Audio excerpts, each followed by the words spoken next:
Alam mo ba na sa larangan ng social media, sa larangan ng monetization, sa larangan ng pagiging milyonaryo sa social media, walang instant.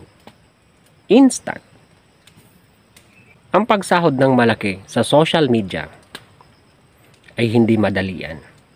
So, kailangan mo muna magtanim para marami kang anihin.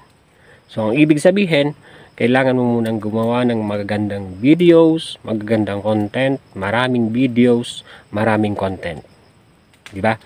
Pag maraming videos, maraming content, madaming pwedeng paglagayan ng advertisement. Madaming opportunity na darating sa'yo. So, ang pagkita sa social media ay hindi lang 6 months, hindi lang 1 year. Dito ay maglalaan ka ng mahabang pasensya, mahabang paghihintay, so mahabang sakripisyo. So, kung makikita na din naman natin yung mga sumasahod na sa social media, sa content creation, kumbaga naglaan sila ng mahabang panahon. So, ilang taon, 2 taon, 3 taon bago nila nakamit yung milyon na kita, yung kitaang malaki.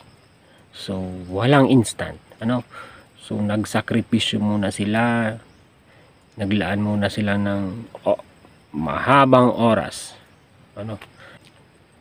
kaya sa ating mga baguhan, sige lang, go lang, gawa lang tayo ng gawa ng mga quality content, ng magagandang videos, tuloy lang, at darating din ang panahon, kikita din tayo ng malaki, kikita din tayo ng kung ano ang gusto nating kitain.